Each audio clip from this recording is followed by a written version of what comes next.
Hello, everyone, and welcome to Lisa's Losing It, because she is. Yes, she is. Last week was a really rough week, right? So I dealt with the emotional eating, or the desire to eat emotionally. And okay, I recognize it. I've identified it. I know that I should not do it. Okay, so we're good there. A comment was made from a friend of mine this weekend when we were talking about different stuff, and she said liquid calories are the worst. That stuck with me. That stuck in my head really hard. I'm still down 45 pounds. Okay. I have not lost any weight per se this week. And I am attributing some of that to my coffee habit that I've acquired. I've always, coffee. I love coffee. That's fine. Coffee's my thing. When it's colder like this, I tend to drink more coffee throughout the day.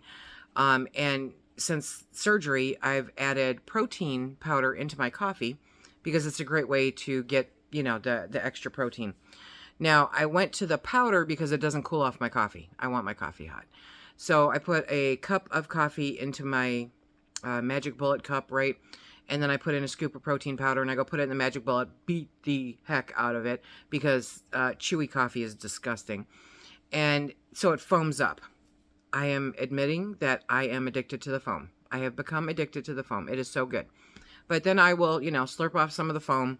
And, bariatric surgery and that, I don't know, I get a lot of hiccuping and stuff after that. But then I top off the coffee, that I've pre-mixed with more coffee so that it's more coffee. Okay.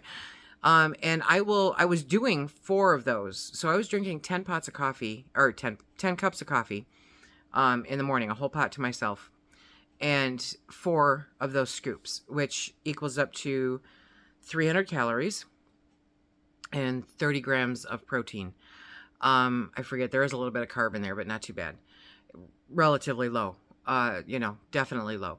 So, but then I get towards that, last cup of coffee and I'm like, okay, I should probably stick something in there for aesthetic purposes. And so then I eat my little packet of Melba Toast. That's 80 calories and, no protein per se, and adds carbs to the mix. So I'm very close to 400 calories by the time 10 a.m. rolls around. And then I have to plan out the rest of my day. So I'm not necessarily hungry during lunch, but I do have that stick something in your face craving, that activity. Okay. So it's not necessarily hunger, which is what I want to get back to. And I think it won't be as much of a problem once the weather clears, and we're able to go outside and stuff. Then I'll be too busy to honestly think about it. I'll have to set an alarm again. Right now I'm off the alarms. I'm trying to go by what my body feels, cognizant of the fact that if I eat too late, I'm not going to feel good about it. So, I am almost considering going down to twice a day eating instead of the 3 small meals and possibly a snack, because I'm not necessarily hungry at nighttime. And I find that when I do eat at night, especially during this time of year, it's a munchy thing. It has nothing to do with hunger. It has everything to do with the activity. And so if I were to switch over to, say, bone broth, A, it's not coffee. B, it's high in protein, and it's low in calories. I could drink a whole carton of bone broth. It's under 150 calories. And it's bone broth. It's good for you.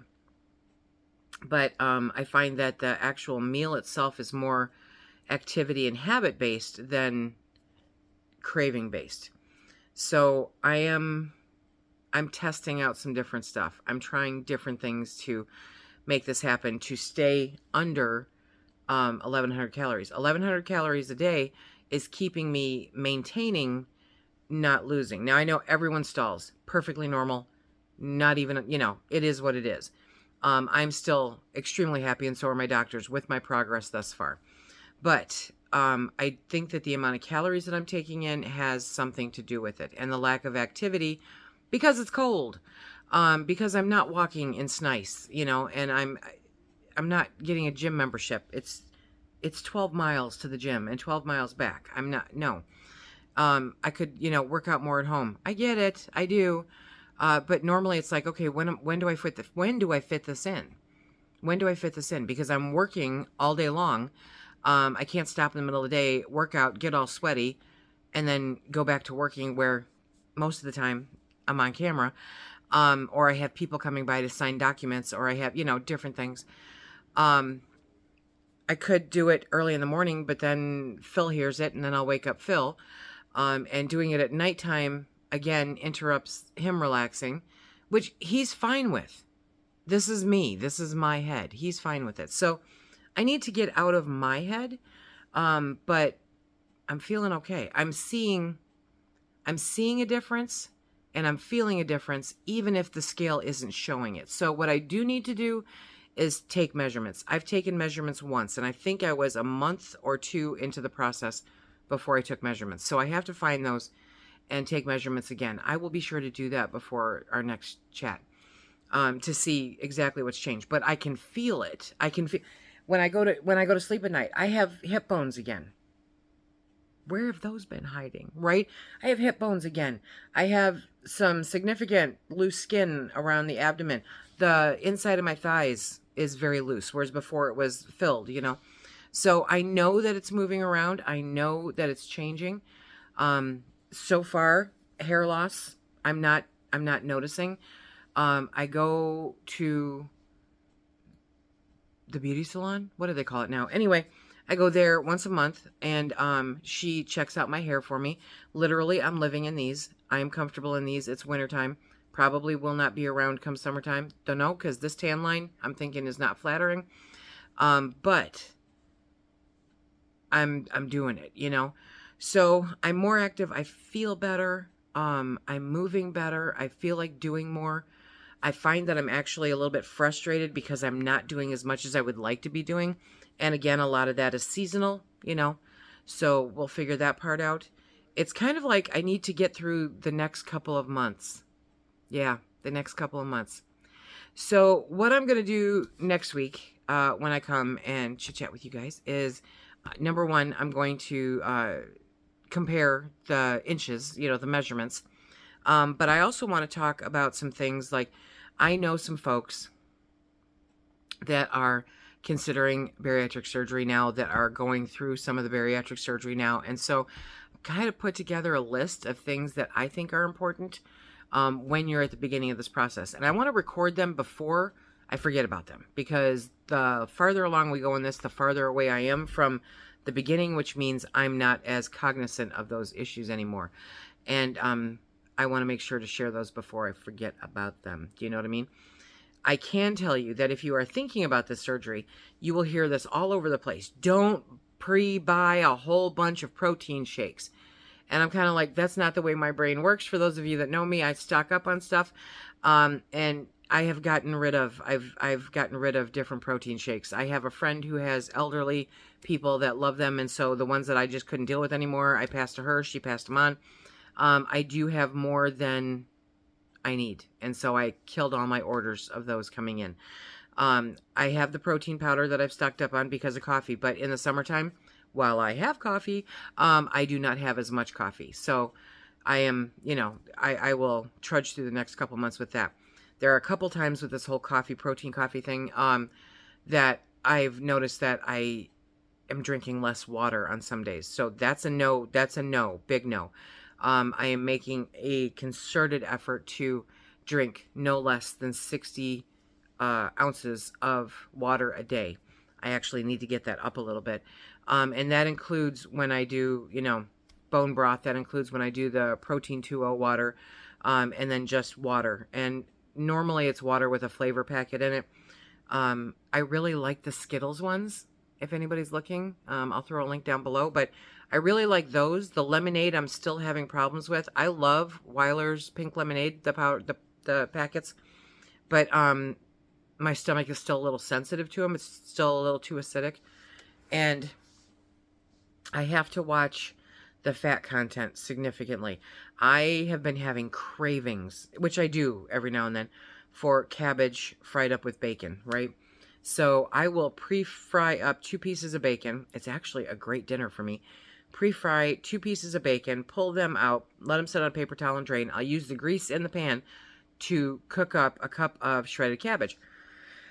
Pardon me. And the last time I did this, then I'll crumble the bacon and add it to the cabbage, The last time I did this, I didn't drain the cabbage enough, and the acid reflux was astronomical. Never experienced anything like that in my life. I thought the acid that my body kicked back up was going to cause me to lose teeth. Seriously. It was horrible. I normally go out of my way to not wake up Phil if anything's going on, and I was just smacking his arm. I'm like, I can't breathe. I can't get up. Go get me an antacid, really quick. And because I needed to get that acid out of my mouth, I was convinced I was going to wake up missing molars. I mean, it was really, really bad. And I think that was because of the grease. So I've backed off of that. I don't want that to happen again. So getting used to my new stomach, getting used to what it does and doesn't like, and my portions, and my calorie count. I'm thinking about food more than I ever have in my entire life. And trying to figure out, I was looking at recipes. So those of you that know me know, I love food. I love cooking food. I love trying new recipes. I love sharing new recipes. And I'm seeing some of these recipes last night, and I'm going, oh my gosh, I want to do that. There's nothing in this that I can eat, and Phil won't eat it. I know he won't, And so I'm trying to find healthy, protein high, low carb dishes that we can eat that I know that he will eat. There's some of them where I'm like, oh gosh, I wish we had restaurants that did this kind of stuff, because I would be going to the restaurants just to get a serving of it, just to be able to try it. I like trying new things. Phil, not so much. Phil doesn't like trying new things. No, not where food's concerned. And we're just doing our due. So he's really loving the beef stew I canned up. But I don't, I'm not eating the potatoes. I had a little bit of pasta last week, and it was really good, which just leads me to believe that I really need to not make that a habit. And I'm looking forward to fresh vegetables come warmer weather. I'm not a cooked vegetable person. So I am going to be working on some recipes specific to bariatric, okay? Because I need to, or I don't need to, I'm taking a bariatric multivitamin, which my dietitian says is actually stronger than a prenatal vitamin. Okay, I'll go with that. I haven't compared the two, but she says so I'll go with that. But I want to add the fiber. I want to add the nutrients from actual vegetables and fruits into what I'm eating. So I am going to be working more on creating little dishes where I can powder up dehydrated or freeze-dried foods and add them to things to bulk it up on the nutrition level, trying to keep the carb count still low and keep the portion control still low. A lot of people say they like fruit with cottage cheese. I don't. I like pepper with my cottage cheese, But I may try crumbling up some freeze-dried fruit on top of my cottage cheese just to do something different with the flavor. But any suggestions you have, I'm always open for suggestions. And we will be back next week. This is probably going to migrate to Thursdays or Fridays, just because Wednesdays seem to be a little hairy-carry around here. But I will come back with measurements and hopefully a recipe for you, and we will talk about things that, if you are considering bariatric surgery, you may want to look into. Okay, everybody, I hope that